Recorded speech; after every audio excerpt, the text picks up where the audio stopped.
little about Steve. He's on the board of the Pacifica Historical Society. He's a member of the San Francisco Tour Guide Guild. He's a lifelong educator, and he's a guide for the National Park Service on Alcatraz and the Presidio and Presidio Fort Point. So, and with no further ado, Steve, we'd love to hear from you. Well, I want to thank Anne for that nice introduction. Yes, we did come to visit her and got a wonderful tour of the museum and a walking tour of the area. And that's when we talked about this connection between Pacifica and the statue. So that's going to be the theme of my talk. I'm going to start with the short history of Pacifica, which will lead up to how our city got its name. For a small coastal city, Pacifica has a surprising amount of history. Prior to European contact, it is estimated that there were 300,000 to as high as 500,000 native people living in the land we call California. The people on the peninsula were the Ramaytush Ohlone, who shared a common language and a common culture. Like all native people, the Ramaytush Ohlone lived in perfect harmony with their environment and found everything they needed in nature. This is a scene from one of the villages in what is now Pacifica.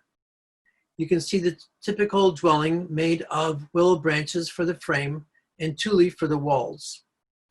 And you can see some of the activities of the village life: smoking meat, grinding acorns, leaching acorn meal, making fish traps, bringing home food from the hunt. The land was extremely bountiful.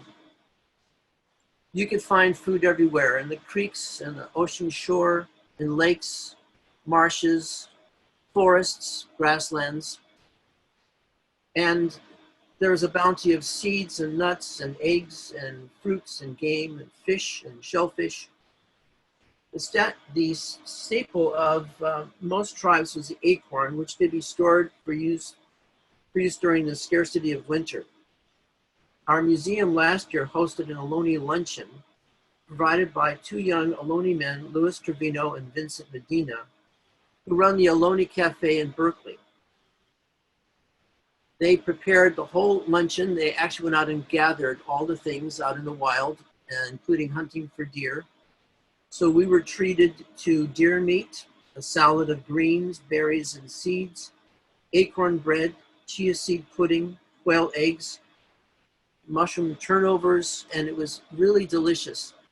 And the real treat, besides the food, was the talk they gave afterward, because despite everything that's happened to the Ohlone people, there is a revival going on of their culture and their language, which they're teaching to their children, which was very heartening. And the fact that they opened this cafe shows their enterprise and the fact that there are people who are very curious and want to learn about their culture and their background. So this was a real treat, and we hope to have them back someday. The lives of the native people were to change drastically after the Viceroy of Mexico decided to send an expedition into Alta California to establish a Presidio and mission at Monterey Bay. The Spanish were concerned about the Russian hunters who'd been coming down from Alaska into the land that the Spanish claimed for themselves. The man commissioned for this expedition was Captain Gaspar de Portola, an experienced and dependable officer. At the age of 53, he had been appointed as governor of the Californias, and now he was being sent into unknown territory with unknown inhabitants and unknown dangers. The expedition consisted of 74 men, including priests, officers, soldiers, Christian Indians, and 50 burros loaded with supplies for a several-month journey. They left San Diego in July of 1769, and his destination was the Bay of Monterey, which had been described and sketched by the Spanish navigator Vizcaíno in 1602. All along the way, the 400-mile journey, Portola was welcomed and nourished by the tribes the expedition encountered. Tribes often provided guides to show them the way north. In fact, I remember one story where they were in the area of Santa Barbara, and the Chumash people were so enthusiastic about these visitors that they kept celebrating far into the night. And Captain Portola finally had to ask them to please leave so they could get some sleep. Well, they continued on their journey, and after going over the very treacherous Santa Lucia mountains, they finally arrived at Monterey Bay in September, but they didn't recognize it. The view did not match Vizcaíno's sketch, even though the bay was described as broad and ringed with sand dunes and a river emptied into it. After long discussions with his officers, they decided to keep moving north. Years later, Portola, in his own words, he said he must have been hallucinating not to have seen the Bay of Monterey, which was right in front of him, but it just didn't look right, so they continued north on their journey. After traveling along the coast, they came in November to a ridge of Montara Mountain and looked north to see the Point Reyes Peninsula. To the west, they could see the Farallones, and now they were pretty sure they had come too far north. They camped not far from today's Lindamar Beach.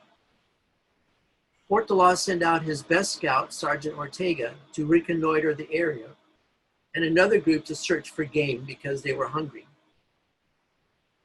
News came back that they had seen a large body of water on the other side of the hills. The expedition climbed the hills to today's Sweeney Ridge on the ridge above Pacifica. They became the first Europeans to see San Francisco Bay. Father Crespi, the journalist, excitedly described the bay as one that could fit all of Europe's navies. Portola, though, was not as thrilled. He now knew that he was going to have to backtrack to find Monterey Bay. The result of Portola's expedition was not only the eventual settlement of Monterey, but set in motion a land and sea expedition to establish a mission in Presidio at San Francisco Bay. The first European ship to enter San Francisco Bay was the San Carlos, captained by Juan de Ayala. He spent 44 days charting the bay, making maps and naming key landmarks. He named what is now Yerba Buena Island as Isla del Alcatraz, the island of the seabirds. So how did it get renamed? Well, I'm going to skip up to the winter of 1826, when Captain William Beechey sailed into San Francisco Bay during his voyage to map the Northwest. He was an excellent chartist, and he offered to the Mexicans at the Presidio the opportunity to go around and rechart the bay, which they allowed him to do. He spent 3 weeks taking soundings and mapping the geographic features. But inadvertently on his map, he named the island in the middle of the bay Alcatraz. And Yerba Buena Island got its name for the little nearby village of that name. His charts and maps were so good that they were used for years afterward. But getting back to the settlement of San Francisco, the land expedition led by Juan Bautista Anza included 200 settlers from Mexico. And they arrived in 1776, a pivotal year, right? To the Bay of San Francisco. Anza laid out the area for a mission in Presidio, and this little fort, small as it was the northernmost outpost of the Spanish Empire in North America. Mission San Francisco de Asís, like all the missions, was built with the labor of the Ohlone people. And it's interesting for many reasons. One is that it's the only mission that's completely intact from when it was built. All the other missions crumbled due to earthquakes or neglect, and were eventually restored during the Depression years. But the San Francisco mission, because it was so solidly built, with 6 feet thick walls of adobe, that it didn't sustain any damage during the 1906 earthquake and looks pretty much as it did when it was first built. It's also interesting because it's the only mission today whose curator is a Native American. Andrew Galvan is an Ohlone whose ancestor was a chief baptized by the Padres. Andrew is not only an Ohlone descendant, but he's also an anthropologist. So he comes to the job of curator with many different views. And he has currently been changing the narration of the mission history to that of the Ohlone people, because they were the ones who basically were the inhabitants who built the mission. So he's turning around the whole narration from the point of view of the native people. This mission at one point had hundreds of Ohlone people gathered from the peninsula, but the area around the mission was too sandy, windy, and cold for growing crops. The Franciscans set up an asistencia or outpost in Pedro Valley in today's Pacifica. This area had good soil and warmer weather. Here they grew wheat and corn and vegetables, which supplied Mission Dolores with the food they needed. This farm was located on the site of the Aramay Ohlone village called Presidio. It was next to San Pedro Creek. Later in the Mexican period, the land was acquired by Francisco Sanchez. Now, Francisco was the comandante of the Presidio and later was an alcalde of the village of Yerba Buena. And he was given a land grant by the governor of all the land, which now includes the city of Pacifica and part of South San Francisco. He built his home at that site of the mission outpost. The cross you see is a representation of the location of where the chapel and granary and priest quarters were when it was an asistencia. The home has had a colorful history. After the Sanchez family sold it, it had different owners, and it was used as a hunting lodge and as a tavern, a bordello, and a speakeasy. But now it's the home of a county museum. Every year we have a Rancho Day Fiesta where a group of Californio dancers come up from Monterey and show people how to do the elegant dances of that period of California's history, the Californio period. The kids can also make tortillas and learn to use a lasso. But their favorite activity is making adobe bricks. And here is a group of kids from a summer camp enjoying mixing up the clay and water. Now, they didn't use the original recipe, which is clay and water and straw and horse dung. But the kids are enjoying the experience nevertheless. Well, like all ranchos of the Californios, wealth was in the cattle, whose hides could be traded for manufactured goods from the east, brought by Yankee ships. But the cattle was just another blow to the native people, already dying from diseases brought by the Spanish.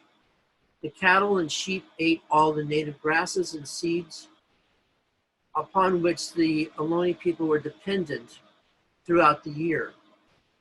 The lack of all that food now brought starvation to the Ohlone people. As European immigrants began flooding into California in the second half of the 19th century, some of them made their way to the isolated San Mateo Coast. The fertile land and cool climate became perfect for growing cabbages, Brussels sprouts, and potatoes. Well into the 20th century, the coast was a place of farms, dairies, and small villages, as we see in this photo of Pedro Valley. The climate was also perfect for growing artichokes brought to the coast by Italian immigrants. Now, they managed to convince Americans that eating a thistle plant can actually be delightful. They actually prepared dishes and including artichokes, and took them up to the restaurants in San Francisco, and they were a big hit, such as artichoke focaccia and artichoke lasagna and so on. Thanks to the railroads, artichokes were now being shipped from Pacifica and San Francisco to points east. I should say the roads were terrible. all the way up until the 20th century along the coast.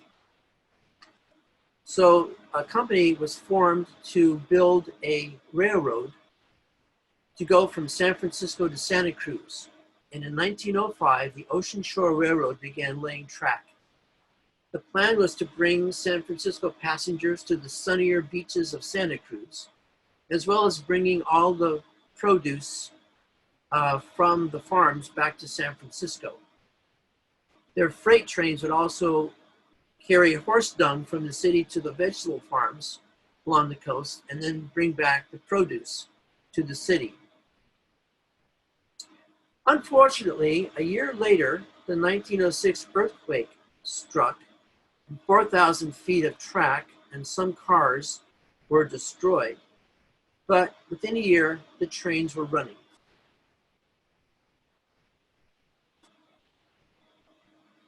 But I guess you can think about what the problems might remain for the railroad.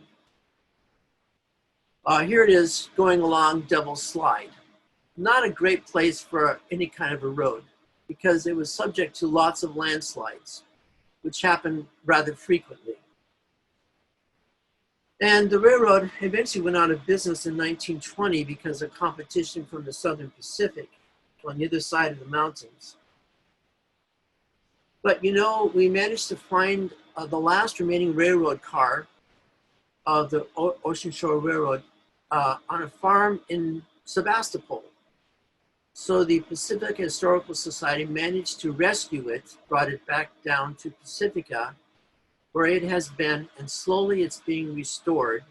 And someday we hope to bring that car out next to the museum so that people can tour the inside and see the elegance of train travel in the 1900s. Because the coast was so isolated and because there was so little law enforcement, it was the perfect place during Prohibition to smuggle in liquor in boats from Canada. Here is Maury's Tavern and Restaurant in the 1920s, one of the very few restaurants at that time. But it was also a well-known speakeasy where locals could come and get a drink without a problem. The authorities finally arranged a raid at Maury's nearby farm and confiscated 24,000 cases of Canadian whiskey. Maury's place is gone now, but you can still visit Moss Beach Distillery on the coast, which also is a well-known speakeasy, serving drinks to the locals, including the local sheriff. While the coast side remained a sleepy community of beach cottages and farms, a big event was taking place in San Francisco in 1939. I'm speaking, of course, of the Golden Gate International Exposition on Treasure Island. The idea was to celebrate the completion of two iconic bridges, the Golden Gate Bridge and the Bay Bridge, as well as to showcase the products and cultures of the Pacific Rim nations. Because of the growing tensions in the Pacific, it was hoped that this event would promote greater understanding and tolerance among the peoples of the region. One of the most prominent and remembered statues of the exhibition was the 80-foot statue of the Goddess Pacifica. Her name, from the Spanish word for peace, and her gesture symbolized the ideal of peace and harmony that would bring together all the peoples of the Pacific Rim. The statue was in front of a moving metal curtain of stars and tubes, which shimmered and tinkered in the breeze. At night, the statue was illuminated by two 1,500-watt underwater floodlights, which gave the goddess a glowing appearance. The curtain was illuminated by amber, red, and blue floodlights, adding to the mystical look of the goddess. The fountain in the forecourt would also change color, and being there at night was a memorable and awesome experience. The statue became an icon representing the whole exhibition, as we see in this program. Now, this was a wonderful artist rendition of the the goddess's head, and it became iconic, as you'll see. The statue was the work of Ralph Stackpole, who was a well-known San Francisco painter, muralist, and sculptor. Here's the monument he did in stone in 1932 in front of the San Francisco Stock Exchange building at that time. It represented industry and was placed at the entrance to the building. He also helped to decorate the Paramount Theater in Oakland, considered to be an Art Deco masterpiece, and the marvelous murals at Coit Tower. When Stackpole was given the commission to create the statue, he went through 50 renditions before he settled on a final model, which was 10 feet tall. Then he scaled up the model, starting with the iron supports, bent and shaped into the contours of the figure, and then a wire mesh was applied, and it was finally covered with a layer of plaster. It took 2 years to build. Here he is working on the head part. Well, after the fair, he was hoping that the statue would be located on a prominent place, such as on Alcatraz.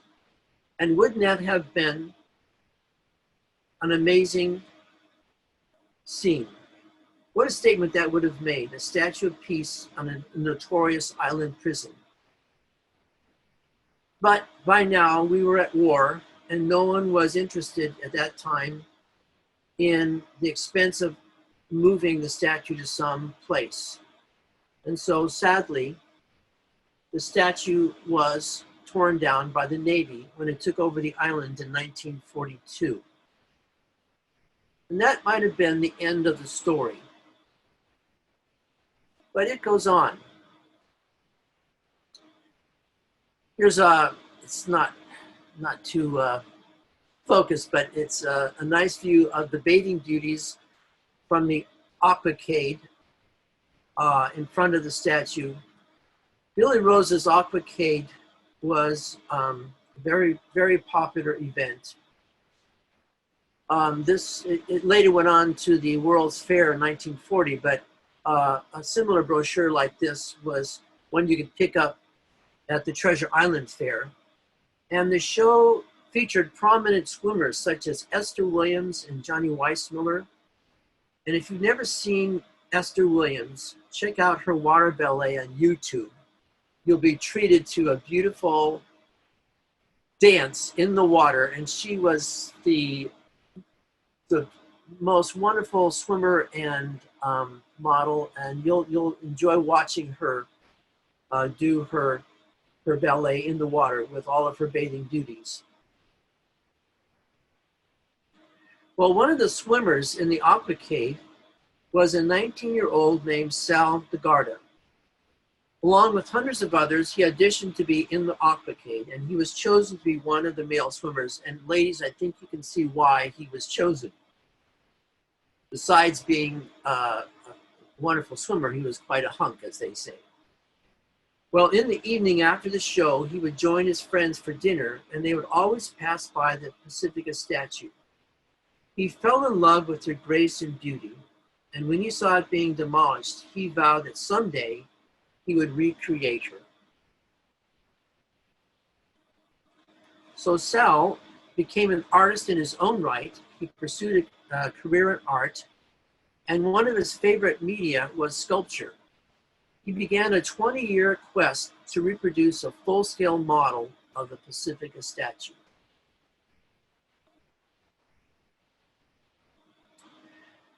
Well, his dream of reproducing a full-size statue never was realized, but he did create a 15-foot fiberglass model of Pacifica, and it stands today in the garden dedicated to the Mexican artist Frida Kahlo at the City College of San Francisco. And you can go visit it. It's surprising how much art is at the City College, and perhaps we can organize a field trip there among our members to go visit the artwork there and at Coit Tower. And of course, what field trip would not be complete without a visit to our museum in Pacifica?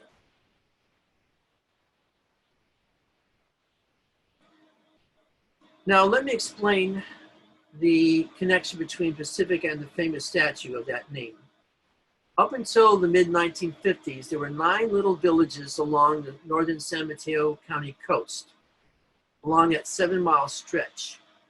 Each village, from the northern ridge of Westview to the beach communities of Sharp Park and Rockaway, to Valimar and Pedro Valleys, each guarded its own identity and history.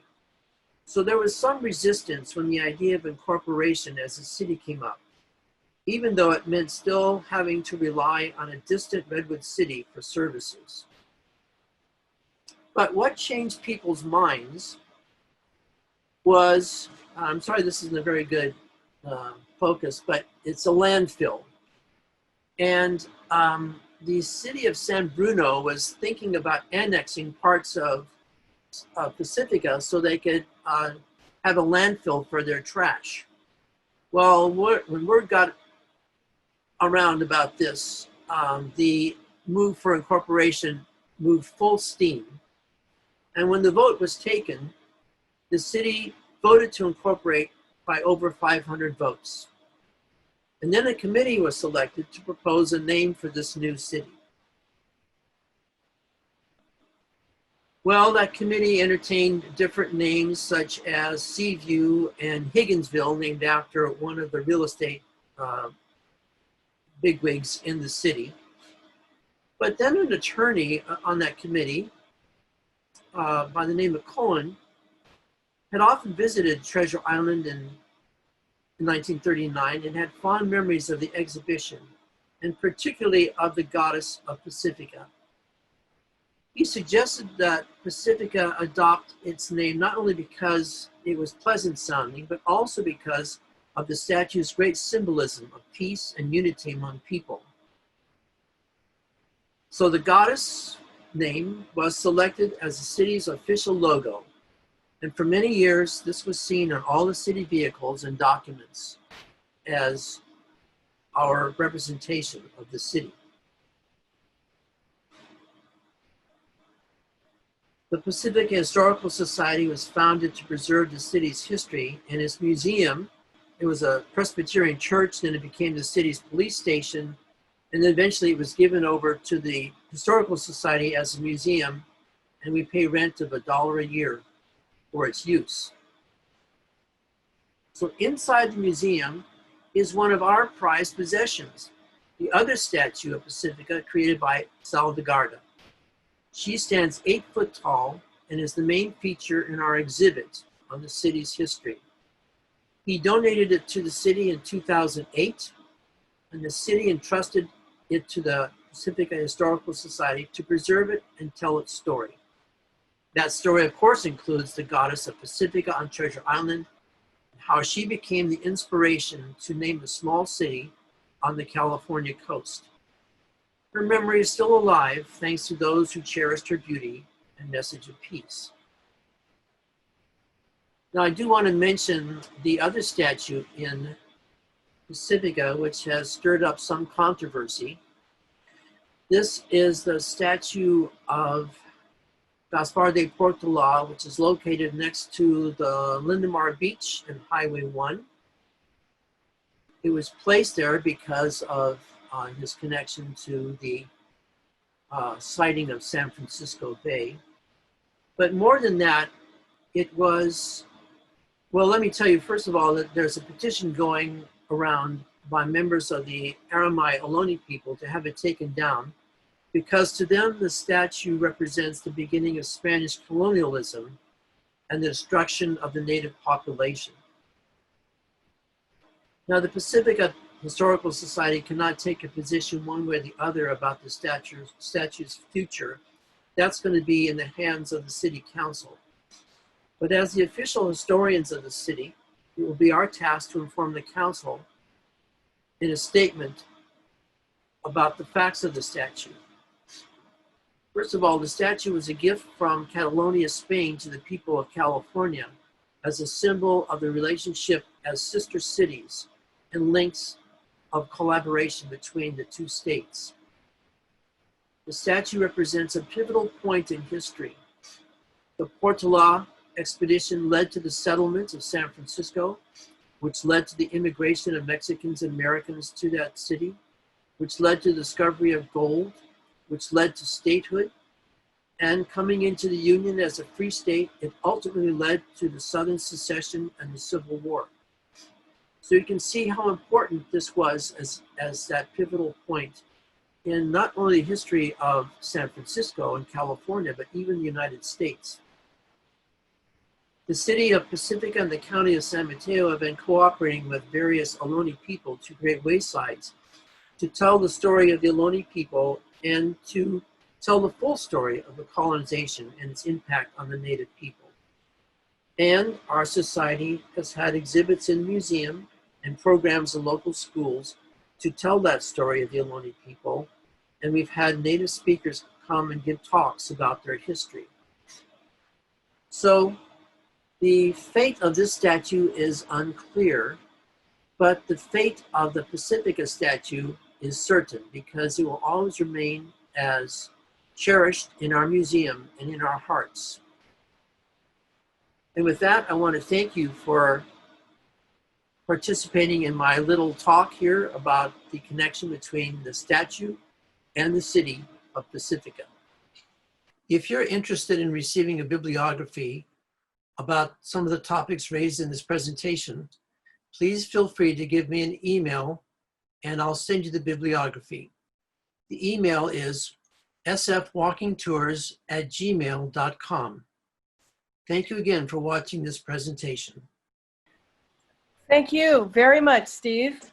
Your historical knowledge and articulateness are fantastic. We're so lucky to have you here, and those who go on your tours are also very fortunate. Now, excuse me, we're going to take questions. Hi, I just wanted to ask when and why was the image of Pacifica removed from like the city symbol on police cars and wherever else? That's a great question. And I think it's because the memory of the goddess was fading in Pacifica and the city thought perhaps it was a little bit too old-fashioned. So within the last 5 years, I think it was, that they changed the symbol.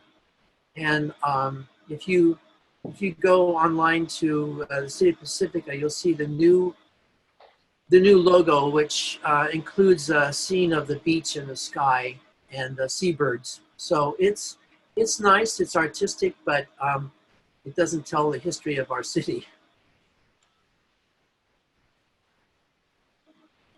Good morning. I'm Erin Macias of Lindemar. First of all, I just want to briefly say, Stephen, thank you. Thank you, Treasure Island Group. What a fabulous presentation. I am so happy I got my act together. I just wanted to actually plant a seed, potentially, that the Historical Society and maybe some local residents could band together and commission Patricia to redo a Pacifica logo, and then the community begin to lobby to bring her back. There are very few female prominent icons, a Statue of Liberty, Lady Pacifica, there's one in Japan. I think the importance of having a female is also not something that we should take lightly. So that's my comment. I just wondered also, Steve, does your museum sell little replicas of Pacifica as I think it used to? I don't know if we have any more of those left, but that's a great idea, and I will inquire about that, because if we don't have any more, we should make more to further that connection that we have, and maybe the Treasure Island people would like to sell them too if we can get them produced. I'm sure we would, and I just wanted to add regarding female goddesses, the 1893 Chicago World's Fair, the Great White City, the World's Columbian Exposition had a statue of Columbia, which was also gigantic. I don't know the artist's name or the dimensions, but I believe there's a small Columbia now in somewhere marking her previous existence there. So World's Fairs have been good about giving tribute to women. This is Joyce. I was an incubator baby at the World's Fair, and I have lived in Pacifica since 1962. So there's my ties. Thank you. That's fantastic. So you were a show in the gay way. That is just Yes. amazing. Thank you very much for letting us know. Maybe we could interview you sometime.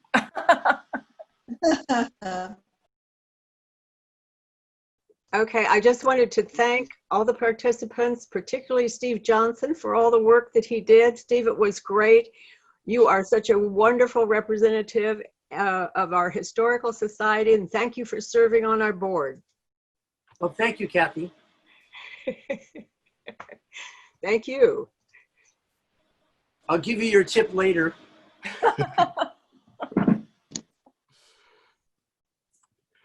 All right, seeing no other hands, I guess we will adjourn till next time. Y'all come back now. Thank you very much for coming today. Thanks, everyone. everybody. Bye. Bye.